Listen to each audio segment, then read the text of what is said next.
ಸ್ನೇಹಿತರೆ, ಮೀಡಿಯಾ ಮಾಸ್ಟರ್ಸ್ಗೆ ಸ್ವಾಗತ, ಸುಸ್ವಾಗತ. ಗೆಳೆಯರೆ, ಭಾರತವನ್ನು ಹೇಗಾದರೂ ಸರಿ ಡಿಸ್ಟರ್ಬ್ ಮಾಡಬೇಕು ಅನ್ನೋ ಕನಸು ಕಾಣೋ ಶತ್ರುಗಳು, ಅದರ ಜೊತೆ ದೇಶದ ಒಳಗೆ ಬಿಲ್ಲ ತೋಡೋದಕ್ಕೆ ಯಾವಾಗ ಬೇಕಾದರೂ ಸಿದ್ಧ ಇರೋ ಒಂದಷ್ಟು ಹೆಗ್ಗಣಗಳು. ಇದರ ಪರಿಣಾಮ ಭಾರತದ ಒಳಗೆ ದೊಡ್ಡ ಪ್ರಮಾಣದಲ್ಲಿ ಡ್ರಗ್ಸ್ ಬರುತ್ತವೆ. ಆಯುಧಗಳ ರ್ಯಾಕೆಟ್ ಇಲ್ಲಿ ಆಕ್ಟಿವ್ ಆಗಿ ಕೆಲಸ ಮಾಡುತ್ತೆ. ಮತ ಕೇಳಿ ಜನರನ್ನ ಕೊಂದು ಹಾಕೋರು ಕೂಡ ಇಲ್ಲಿ ಆಗಾಗ ಹುಟ್ಕೋತಾ ಇರ್ತಾರೆ. ಇನ್ನು ಈಗ ಭಾರತದ ರೈಲ್ವೆ ನೆಟ್ವರ್ಕ್ ಅನ್ನ ನಾಶ ಮಾಡೋದಕ್ಕೆ ಪ್ರಯತ್ನ ಪಟ್ಟಿದ್ದ ಪಾಕ್ ಬೆಂಬಲಿತ ಉಗ್ರ ಪಡೆಯೊಂದನ್ನ ಬಂಧಿಸಲಾಗಿದೆ. ಹಾಗೆ ದೆಹಲಿಯಲ್ಲಿ ಅಂತಾರಾಜ್ಯ ಆಯುಧ ಮಾಫಿಯಾನ ಪೊಲೀಸರು ಭೇದಿಸಿದ್ದಾರೆ. ಅವರಿಗೆ ಡ್ರೋನ್ ಮೂಲಕ ಪಾಕಿಸ್ತಾನ ಆಯುಧಗಳನ್ನ ಸರಬರಾಜು ಮಾಡ್ತಾ ಇತ್ತು ಅಂತ ಹೇಳಲಾಗ್ತಾ ಇದೆ. ಜೊತೆಗೆ ಮಹಾರಾಷ್ಟ್ರದಲ್ಲೊಂದು ಪೆಹಲ್ಗಾಮ್ ನೆನಪಿಸುವ ದಾಳಿ ನಡೆದಿದೆ. ಅಲ್ಲಿ ಮತಾಂಧನೊಬ್ಬ ಕೈಲಿ ಚಾಕು ಹಿಡ್ಕೊಂಡು ನಿನ್ನ ಮತ ಯಾವುದು ಅಂತ ಕೇಳಿ ಕಲ್ಮಾ ಓದು ಅಂತ ಹೇಳಿ ಅದನ್ನ ಓದೋದಿಕ್ಕೆ ಬರಲಿಲ್ಲ ಅನ್ನೋ ಕಾರಣಕ್ಕೆ ಇಬ್ಬರು ಸೆಕ್ಯೂರಿಟಿ ಗಾರ್ಡ್ಗಳನ್ನ ಇರಿದಿದ್ದಾನೆ. ಹಾಗಾದ್ರೆ ಏನಾಗ್ತಾ ಇದೆ ನಮ್ಮಲ್ಲಿ? ಈ ಮೂರು ಘಟನೆಗಳ ನಡುವೆ ಏನಾದರೂ ಸಾಮ್ಯತೆ ಇದೆಯಾ? ಬನ್ನಿ ನೋಡೋಣ. ಗೆಳೆಯರೆ, ಒಂದು ದೇಶವನ್ನ ಹಾಳು ಮಾಡಬೇಕು ಅಂದ್ರೆ ಏನ್ ಮಾಡಬೇಕು? ಅಲ್ಲಿನ ಯುವಕರನ್ನ ನಶೆಗೆ ತಳ್ಳಬೇಕು, ಅಲ್ಲಿ ಮತದ ಹೆಸರಲ್ಲಿ ಜಗಳ ಉಂಟು ಮಾಡಬೇಕು, ಜೊತೆಗೆ ಭಯೋತ್ಪಾದನೆಯನ್ನ ಹೆಚ್ಚು ಮಾಡೋ ಮೂಲಕ ವ್ಯಾಪಾರ ವಹಿವಾಟುಗಳನ್ನ ಹಾಳು ಮಾಡಬೇಕು, ವಿದೇಶಿ ಹೂಡಿಕೆಗಳು ಬಾರದೇ ಇರೋ ಹಾಗೆ ಮಾಡಬೇಕು, ಆರ್ಥಿಕ ಅಭಿವೃದ್ಧಿಗೆ ತೊಂದರೆಯನ್ನುಂಟು ಮಾಡಬೇಕು. ಇದೆಲ್ಲ ಸಾಕಷ್ಟು ವರ್ಷಗಳಿಂದ ಭಾರತದ ಮೇಲೆ ನಡೀತಲೇ ಇದೆ. ಇದನ್ನು ಪಾಕಿಸ್ತಾನವೂ ಮಾಡುತ್ತೆ, ಚೈನಾನೂ ಮಾಡುತ್ತೆ. ಹಾಗೆ ಭಾರತ ವಿರೋಧಿ ಡೀಪ್ ಸ್ಟೇಟ್ ನೆಟ್ವರ್ಕ್ಗಳು ಕೂಡ ಇದೇ ಕೆಲಸವನ್ನ ಮಾಡ್ತಾ ಇರುತ್ತವೆ. ನಮ್ಮಲ್ಲಿ ಪ್ರತ್ಯೇಕತಾವಾದವನ್ನ ಬೆಂಬಲಿಸುವ ಕೆಲಸವನ್ನ ಅಮೆರಿಕಾನೂ ಮಾಡುತ್ತೆ. ಈಗ ನೋಡಿ, ಖಲಿಸ್ತಾನಿ ಪ್ರತ್ಯೇಕತಾವಾದಿಗಳ ನಾಯಕ ಸಿಖ್ ಫಾರ್ ಜಸ್ಟಿಸ್ ನ ಮುಖ್ಯಸ್ಥ ಪನ್ನು ಆಶ್ರಯ ಪಡ್ಕೊಂಡಿರೋದೇ ಅಮೆರಿಕಾದಲ್ಲಿ. ಅವನಿಗಲ್ಲಿನ ಪೌರತ್ವ ಕೂಡ ಇದೆ. ಅಲ್ಲಿ ಕೂತ್ಕೊಂಡೆ ಅವನು ಭಾರತದಲ್ಲಿ ಉಗ್ರ ಚಟುವಟಿಕೆಗಳನ್ನ ಮಾಡಿಸೋ ಧಮಕಿ ಕೊಡ್ತಾನೆ. ಅವನ ನೆಟ್ವರ್ಕ್ ಇಲ್ಲಿ ಕೆಲಸ ಮಾಡೋದಕ್ಕೆ ಶುರು ಮಾಡುತ್ತೆ. ಅವರಿಗೆ ಪಾಕಿಸ್ತಾನದ ISI ಸಹಾಯ ಮಾಡ್ತಾ ಹೋಗುತ್ತೆ. ಈಗ ಅಂಥದ್ದೇ ISI ಬೆಂಬಲಿತ ಖಲಿಸ್ತಾನಿ ನೆಟ್ವರ್ಕ್ ಒಂದನ್ನ ಪಂಜಾಬ್ನ ಪೊಲೀಸರು ಭೇದಿಸಿದ್ದಾರೆ. ಗೆಳೆಯರೆ, ಮಂಗಳವಾರ ಪಂಜಾಬ್ನ ಪಾಟಿಯಾಲಾದ ಬಳಿ ರೈಲ್ವೆ ನೆಟ್ವರ್ಕ್ ಹತ್ರ ಒಂದು ಸ್ಫೋಟ ಸಂಭವಿಸಿತು. ಆ ಸ್ಫೋಟದಲ್ಲಿ ಒಬ್ಬ ವ್ಯಕ್ತಿ ತೀವ್ರವಾಗಿ ಗಾಯಗೊಂಡಿದ್ದ. ಅವನನ್ನ ಆಸ್ಪತ್ರೆಗೆ ಸೇರಿಸುವ ಹೊತ್ತಿಗೆ ಅವನ ಪ್ರಾಣ ಪಕ್ಷಿ ಹಾರ್ಹೋಯ್ತು. ಮೊದಲಿಗೆ ಪೊಲೀಸರು ಅವನನ್ನ ವಿಕ್ಟಿಮ್ ಅಂದ್ಕೊಂಡ್ರು. ಆದರೆ ಅವನು ವಿಕ್ಟಿಮ್ ಆಗಿರಲಿಲ್ಲ, ಬದಲಾಗಿ ಆ ಸ್ಫೋಟದ ರೂವಾರಿನೇ ಅವನಾಗಿದ್ದ. ಹಾಗೆ ಅಲ್ಲಿ ನಡೆದಿರೋದು ಸಾಮಾನ್ಯ ಸ್ಫೋಟ ಆಗಿರಲಿಲ್ಲ, ಬದಲಾಗಿ ಅದು IED ಬ್ಲಾಸ್ಟ್ ಅನ್ನೋದು ಗೊತ್ತಾಯಿತು. ಸೊ ಪ್ರಕರಣದಲ್ಲಿ ಭಯೋತ್ಪಾದಕರ ಕೈವಾಡ ಇರೋ ಕಾರಣದಿಂದ ಇದನ್ನ NIA ತನಿಖೆಗೆ ವಹಿಸುವ ಬಗ್ಗೆ ಚರ್ಚೆಗಳೀಗ ಶುರುವಾಗಿವೆ. ನಿಮಗೆ ನೆನಪಿರಬೇಕು, ಕೆಲ ದಿನಗಳ ಹಿಂದೆ ಪಾಕಿಸ್ತಾನದಲ್ಲಿ ಕೂತ ಉಗ್ರ ಸಂಘಟನೆಗಳ ಹ್ಯಾಂಡ್ಲರುಗಳು ಭಾರತದಲ್ಲಿ ರೈಲ್ವೆ ನೆಟ್ವರ್ಕ್ಗಳ ಮೇಲೆ ದಾಳಿ ಮಾಡೋದಕ್ಕೆ ಇಲ್ಲಿನ ಉಗ್ರರಿಗೆ ಆದೇಶ ಕೊಟ್ಟಿದ್ದಾರೆ ಅನ್ನೋದು ತನಿಖೆಯಲ್ಲಿ ಬೆಳಕಿಗೆ ಬಂದಿತ್ತು. ಹೀಗಾಗಿ ಈ ರೈಲ್ವೆ ಸ್ಫೋಟದ ಹಿಂದೆ ಉಗ್ರರ ಕೈವಾಡ ಇಲ್ಲದೆ ಇರೋದಕ್ಕೆ ಸಾಧ್ಯ ಇಲ್ಲ. ಸೊ ಈ ಪ್ರಕರಣದ ಬಗ್ಗೆ ಕೂಲಂಕಷ ತನಿಖೆ ಆಗಬೇಕು ಅಂತ ಪಂಜಾಬ್ ಪೊಲೀಸರು ಬಯಸ್ತಾ ಇದ್ದಾರೆ. ಹೀಗಾಗಿ ಪ್ರಕರಣ NIAಗೆ ವರ್ಗಾವಣೆ ಆದರೆ ಆಶ್ಚರ್ಯ ಪಡಬೇಕಿಲ್ಲ. ಸ್ನೇಹಿತರೆ, ನಿಮಗೆ ನೆನಪಿದೆಯೋ ಇಲ್ಲೋ ಗೊತ್ತಿಲ್ಲ, ಪಾಕಿಸ್ತಾನದ ಭಯೋತ್ಪಾದಕ ಫರ್ಹತುಲ್ಲಾ ಘೋರಿ ಅನ್ನೋನು ಭಾರತದಲ್ಲಿನ ಸ್ಲೀಪರ್ ಸೆಲ್ಗಳಿಗೆ ಒಂದು ಮೆಸೇಜ್ ಅನ್ನ ರವಾನೆ ಮಾಡಿದ್ದ. 2024ರಲ್ಲಿ ಆ ಬಗ್ಗೆ ಮಾಹಿತಿಗಳು ಹೊರಬಿದ್ದಿದ್ವು.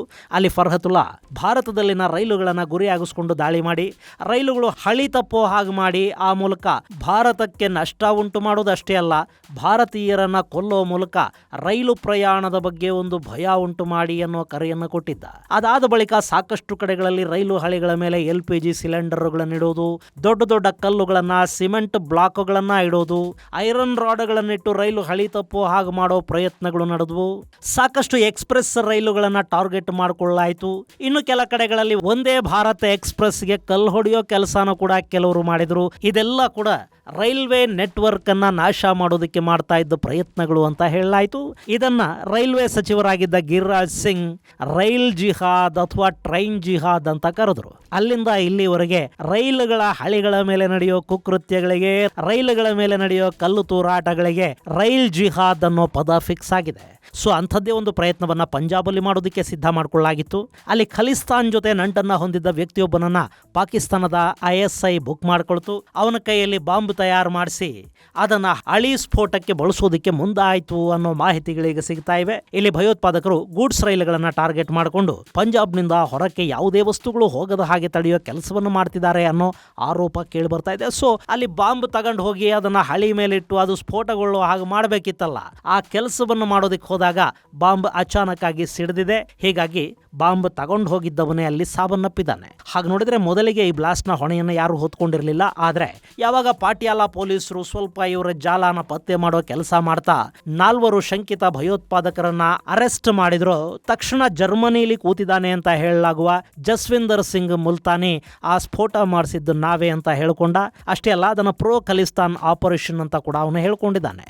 ಗೆಳೆಯರೆ, ಈ ಖಲಿಸ್ತಾನಿ ಮಾಡ್ಯೂಲ್ಗಳಿವೆ ನೋಡಿ, ಇವು ಪಂಜಾಬ್ ಅಲ್ಲಿ ಈಗ ದೊಡ್ಡ ಪ್ರಮಾಣದಲ್ಲಿ ವರ್ಕ್ ಆಗ್ತಾ ಇಲ್ಲ. ಆದ್ರೆ ಇವುಗಳನ್ನ ಮಾಡಿಸೋ ಜನ ವಿದೇಶಗಳಲ್ಲಿ ಕೂತಿದ್ದಾರೆ. ಕೆನಡಾ, ಅಮೆರಿಕ, ಜರ್ಮನಿ ಹೀಗೆ ಒಂದಷ್ಟು ಜನ ಪಶ್ಚಿಮ ದೇಶಗಳಲ್ಲಿದ್ದರೆ ಮತ್ತೆ ಕೆಲವರು ಮಲೇಷ್ಯಾದಲ್ಲಿ ಕೂತುಕೊಂಡು ಕೂಡ ಭಾರತದಲ್ಲಿ ಇಂಥ ಕಾರ್ಯಾಚರಣೆಗಳನ್ನು ಮಾಡಿಸ್ತಾರೆ. ಅವರಿಗೆ ಬೇಕಾದ ಆಯುಧಗಳನ್ನು, ಸ್ಫೋಟಕ ಸಾಮಗ್ರಿಯನ್ನು ಪಾಕಿಸ್ತಾನದ ISI ಒದಗಿಸಿಕೊಡುತ್ತೆ. ಇನ್ನು ಈಗ ಕೂಡ ಬಾಂಬ್ ಸಿದ್ಧ ಆಗಿರೋದು ISIನ ಸಹಾಯದಿಂದಲೇ ಇರಬೇಕು ಅಂತ ಪೊಲೀಸರು ಸಂಶಯ ವ್ಯಕ್ತಪಡಿಸ್ತಾ ಇದ್ದಾರೆ. 4 ಯುವಕರನ್ನ ಹರಿಯಾಣದ ಬಾರ್ಡರ್ ಅಲ್ಲಿ ಅರೆಸ್ಟ್ ಮಾಡಲಾಗಿದೆ. ಬಂಧಿತರನ್ನ ಪರದೀಪ್ ಸಿಂಗ್ ಖಾಲ್ಸಾ, ಕುಲ್ವಿಂದರ್ ಸಿಂಗ್, ಸತ್ನಾಮ್ ಸಿಂಗ್ ಹಾಗೂ ಗುರುಪ್ರೀತ್ ಸಿಂಗ್ ಅಂತ ಗುರುತಿಸಲಾಗಿದೆ. ಇವರಲ್ಲಿ ಪರದೀಪ್ ಸಿಂಗ್ ಕಿಂಗ್ ಪಿನ್ ಆಗಿದ್ದ. ಅವನಿಗೆ ಮಲೇಷ್ಯಾ ಹಾಗೂ ಪಾಕಿಸ್ತಾನದ ಕಾಂಟ್ಯಾಕ್ಟ್ಗಳಿವೆ ಅಂತ ಹೇಳ್ತಾ ಇದ್ದಾರೆ. ಸೊ ಈ ಖಲಿಸ್ತಾನಿಗಳು ಪಾಕಿಸ್ತಾನಿಗಳ ಜೊತೆ ಸೇರ್ಕೊಂಡು ಭಾರತದಲ್ಲಿ ರೈಲ್ವೆ ನೆಟ್ವರ್ಕ್ ಅನ್ನ ಹಾಳು ಮಾಡೋದಕ್ಕೆ ಮುಂದಾಗಿದ್ರು. ಆದ್ರೆ ಅವರ ಅದೃಷ್ಟ ಚೆನ್ನಾಗಿರಲಿಲ್ಲ. ಬಾಂಬ್ ಬಿಟ್ಟ ತಕ್ಷಣ ಅದು ಸ್ಫೋಟಗೊಂಡಿದೆ. ಹೀಗಾಗಿ ಈ ಹೊಸ ಮಾಡ್ಯೂಲ್ ಬಗ್ಗೆ ಪೊಲೀಸರಿಗೆ ಮಾಹಿತಿ ಸಿಕ್ಕಂತಾಗಿದೆ. ಈ ಬಗ್ಗೆ ಮತ್ತಷ್ಟು ತನಿಖೆಗಳಲ್ಲಿ ನಡೀತಾ ಇವೆ. ಹೀಗೊಂದ್ ಕಡೆ ಪಂಜಾಬ್ ಅಲ್ಲಿ ರೈಲು ಹಳಿಯ ಸ್ಫೋಟಕ್ಕೆ ಪ್ರಯತ್ನಗಳು ನಡೆದರೆ, ಮತ್ತೊಂದು ಕಡೆ ದೆಹಲಿಯ ಪೊಲೀಸರು ಅಂತಾರಾಜ್ಯ ಗನ್ ರನ್ನರ್ ಟೀಮ್ ಒಂದನ್ನು ಅರೆಸ್ಟ್ ಮಾಡಿದ್ದಾರೆ. ಅಲ್ಲಿ ಸುಮಾರು 20ಕ್ಕೂ ಹೆಚ್ಚು ವಿದೇಶಿ ಆಯುಧಗಳನ್ನು ವಶಕ್ಕೆ ಪಡೆಯಲಾಗಿದೆ. ಹಾಗೆ 9 ಮಂದಿಯನ್ನ ಪೊಲೀಸರು ಅರೆಸ್ಟ್ ಕೂಡ ಮಾಡಿದ್ದಾರೆ. ಈ ತಂಡಕ್ಕೆ ಆಯುಧಗಳು ಪಾಕಿಸ್ತಾನದಿಂದ ಬರ್ತಾ ಇದ್ವು. ಡ್ರೋನ್ಗಳ ಮೂಲಕ ಅವುಗಳನ್ನು ಗಡಿಯಲ್ಲಿ ಡಂಪ್ ಮಾಡಲಾಗ್ತಾ ಇತ್ತು. ಆನಂತರ ಅವು ಇವರ ಕೈ ಸೇರ್ತಾ ಇದ್ವು. ಆ ಆಯುಧಗಳನ್ನು ದೇಶದ ನಾನಾ ರಾಜ್ಯಗಳಲ್ಲಿನ ಮಾಫಿಯಾಗಳಿಗೆ, ರೌಡಿ ಎಲಿಮೆಂಟ್ಗಳಿಗೆ, ಕ್ರಿಮಿನಲ್ಗಳಿಗೆ ಮಾರಾಟ ಮಾಡಲಾಗ್ತಾ ಇತ್ತು ಅಂತ ಹೇಳ್ತಾ ಇದ್ದಾರೆ. ಈ ತಂಡವನ್ನು ಅರೆಸ್ಟ್ ಮಾಡಲಾಗಿದೆ. ಅಲ್ಲಿ ಇನ್ನೂ ಹೆಚ್ಚಿನ ತನಿಖೆಗಳು ಆರಂಭ ಆಗಿವೆ. ಹಾಗೆ ಡ್ರೋನ್ ರೂಟ್ ಅನ್ನು ಪತ್ತೆ ಮಾಡುವ ಕೆಲಸಕ್ಕೆ ಕೂಡ ಏಜೆನ್ಸಿಗಳು ಮುಂದಾಗ್ತಾ ಇವೆ.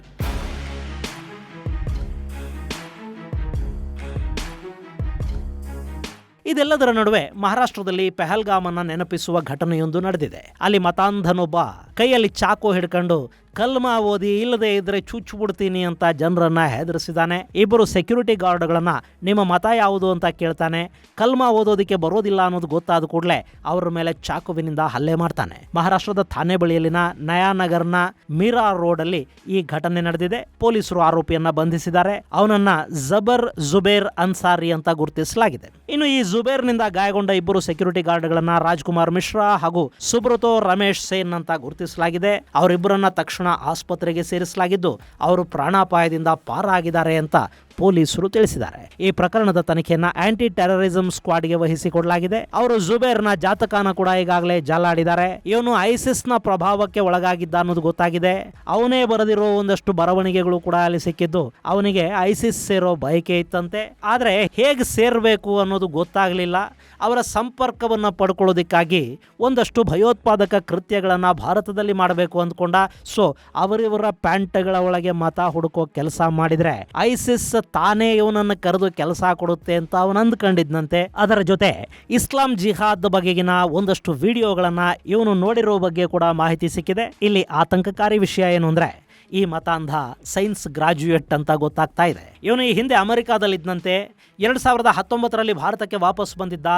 ಮೀರಾ ರೋಡ್ನ ಮನೆಯಲ್ಲಿ ಒಬ್ಬನೇ ವಾಸ ಆಗಿದ್ದ. ಆನ್ಲೈನ್ನಲ್ಲಿ ಕೆಮಿಸ್ಟ್ರಿ ವಿದ್ಯಾರ್ಥಿಗಳಿಗೆ ಕೋಚಿಂಗ್ ಕೂಡ ಕೊಡ್ತಾ ಇದ್ದಂತೆ. ಇನ್ನು ಇದೇ ಆನ್ಲೈನನ್ನು ಬಳಸ್ಕೊಂಡು ಅವನು ಇನ್ಯಾರ್ಯಾರನ್ನ ರ್ಯಾಡಿಕಲೈಸ್ ಮಾಡಿದ್ದಾನೆ ಅನ್ನೋದ್ರ ಬಗ್ಗೆ ಕೂಡ ಈಗ ಅನುಮಾನಗಳು ಮೂಡ್ತಾ ಇವೆ. ಆ ಆ್ಯಂಗಲಲ್ಲೂ ತನಿಖೆ ನಡಿಬೇಕಿದೆ. ಒಂದು ಕಾಲದಲ್ಲಿ ಅವಿದ್ಯಾವಂತರು ಭಯೋತ್ಪಾದಕರಾಗ್ತಾರೆ, ವಿದ್ಯಾವಂತರಾದರೆ ಸರಿ ಹೋಗ್ತಾರೆ. ಹೀಗಾಗಿ ಸಾಮಾನ್ಯ ಶಿಕ್ಷಣ ಅಂದರೆ ಎಲ್ಲರಿಗೂ ಸಿಗೋ ಶಿಕ್ಷಣ ಇವರಿಗೂ ಸಿಗಬೇಕು ಅಂತ ಭಾವಿಸಲಾಗ್ತಾ ಇತ್ತು. ಆದರೆ ಈಗ ಪರಿಸ್ಥಿತಿ ನೋಡಿ ಹೇಗಾಗಿದೆ. ಸಿಕ್ಕು ಬೀಳ್ತಾ ಇರೋ ಭಯೋತ್ಪಾದಕರೆಲ್ಲ ವಿದ್ಯಾವಂತರೇ. ಡಾಕ್ಟರ್ ಆದವನು ಪ್ರಿಸ್ಕ್ರಿಪ್ಷನ್ ಅಲ್ಲಿ RX ಅಂತ ಬರೀತಾನೆ ಅಂತ ನಾವು ಅಂದ್ಕೋತೀವಿ. ಆದ್ರೆ ಅವನು ಸೈಲೆಂಟ್ ಆಗಿ ಅಲ್ಲಿ RDX ಅನ್ನ ಸ್ಟಾಕ್ ಮಾಡೋದಕ್ಕೆ ಹೋಗ್ಬಿಡ್ತಾನೆ. ಇಂಜಿನಿಯರ್ ಅಂತ ಸಾಫ್ಟ್ವೇರ್ ಕಂಪನಿಲಿ ಕೆಲಸ ಸಿಕ್ಕರೆ ಆ ಕಂಪನಿಲೇ ಮತಾಂತರಕ್ಕೆ ಮುಂದಾಗ್ತಾರೆ. ಏನು ಮಾಡಿದ್ರೆ ಇವರು ಸರಿ ಹೋಗಬಹುದು. ಇಲ್ಲಿ ಟ್ರಸ್ಟ್ ಫ್ಯಾಕ್ಟರ್ ಅನ್ನೋದು ಮತ್ತೆ ಹುಟ್ಟೋದು ಹೇಗೆ? ಇನ್ನು ಬಲವಂತದ ಮತಾಂತರಗಳು ಯಾಕೆ ಬೇಕು? ಈಗಾಗಲೇ ಇಸ್ಲಾಂ ಅನ್ನೋದು ಜಗತ್ತಿನ 2ನೇ ಅತಿ ದೊಡ್ಡ ಮತ. 200 ಕೋಟಿಗೂ ಹೆಚ್ಚು ಮುಸಲ್ಮಾನರು ಜಗತ್ತಲ್ಲಿದ್ದಾರೆ. ಇನ್ನೆಷ್ಟು ಜನಸಂಖ್ಯೆ ಬೇಕು? ಇನ್ಯಾಕೆ ಮತಾಂತರ? ಬಲವಂತವಾಗಿ ಯಾರಿಗಾದರೂ ಕಲ್ಮಾ ಓದಿಸೋ ಈ ಕೆಟ್ಟ ಚಟ ಆದರೂ ಯಾಕೆ? ಗೆಳೆಯರೆ, ಈ 3 ಘಟನೆಗಳು ಬೇರೆ ಬೇರೆಯಾಗಿ ಕಾಣ್ತಾ ಇವೆ. ಆದ್ರೆ ಅವುಗಳ ಉದ್ದೇಶ ಒಂದೇ. ಇಲ್ಲಿ ರೈಲು ಹಳಿಗಳನ್ನ ಸ್ಫೋಟಿಸಿ ಅಲ್ಲಿ ಬರೋ ಗೂಡ್ಸ್ ಹಾಗೂ ಪ್ಯಾಸೆಂಜರ್ ರೈಲುಗಳು ಹಳಿ ತಪ್ಪು ಹಾಗೆ ಮಾಡೋದು, ಆ ಮೂಲಕ ಸಾಕಷ್ಟು ಪ್ರಾಣಗಳ ನಷ್ಟಕ್ಕೆ ಕಾರಣ ಆಗಿ ಭಾರತಕ್ಕೆ ಆರ್ಥಿಕವಾಗಿ ಕೂಡ ನಷ್ಟ ಉಂಟು ಮಾಡಬೇಕು ಅನ್ನೋದು ಭಯೋತ್ಪಾದಕರ ಗುರಿ.